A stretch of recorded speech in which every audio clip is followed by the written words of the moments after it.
fields don't loop back down like in sunspots, but stream out past Pluto and directly connect with the planets as they do so, driving both particle and magnetic field interactions that fall outside of the normal space weather range because when they couple to Earth's field, the plasma sneaks right through to the atmosphere. Folks, we've got 8 straight days of enhanced coronal magnetic fields coming, including from one just now cresting at the limb on the left.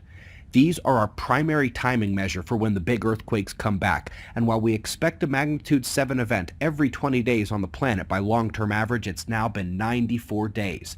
94 days without one. Magnitude 6 events have been below average as well, eyes open and on the local signals to determine which regions are most likely to take the hit. You know where to go for that by now, don't you? Let's go up next to China. An amazing fireball lit up the sky this week. Locals say it was much brighter than noontime sun for a split second. Next, let's go out to the moon. Or is that Mars? Let's just go ahead and say it's both. An interesting and only quasi-suspicious new study claims that the soil on both the moon and Mars is going to support agriculture, things that we can grow. Now, while every ounce of me would love that to be true, these are some of the folks trying to get funding to do major projects in that arena. Not like they're going to say it's impossible. It's sort of like when the scientists were saying, there is gold on Mars, give me a grant to study it. Up next, a very poor climate article for a couple reasons. First, its only point of merit is suggesting that forests are good. Big thumbs up from us there. The rest is not only overkill based on the full fact story of climate change, but it makes honorable sounding suggestions that have little basis in fact and reality. For example, they want to tell us to stop eating meat, that meat is bad. Well, whales?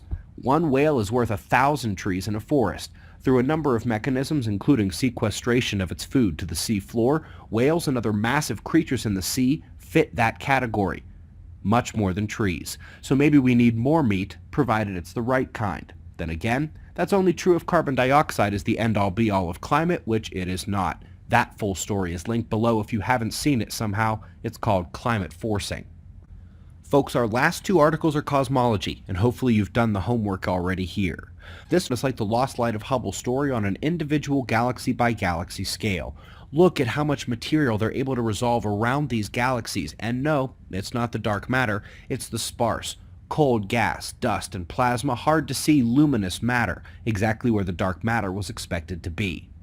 In the last of these shots, unfortunately, the bottom corner darkest frame with the most matter detected is cropped so that you cannot see the full halo circle. I'm hoping you can see the outer curves of it in the corners, and folks, that is even bigger than the expected dark matter halo. Goodbye, issue.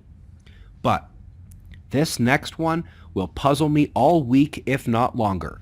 We're at active galactic nuclei, the big ones, the ones they call supermassive black holes. Now, stay the plasma and electric theories on those objects for just a moment because these things just got more interesting. One of the earlier ones they can see is M77, where a churning monster lies at the center of the galaxy with counter-rotating components. They say it could explain how they formed so quickly, which could erase a timeline problem for the Big Bang, but it would present another one for galactic dynamics, because this would indicate that a powerful current runs through the nucleus and jets, the axis of the galaxy, like Stanford showed us in their National Accelerator Lab, and which Berkeley confirmed with Lawrence Livermore. The magnetic fields and secondary currents, concentrically expanding from the axial force, spin in alternating ways. So, would we rather have this as evidence against the Big Bang, or proof of electric circuit and large-scale magnetic fields at grand cosmic scales? Yeah, all week.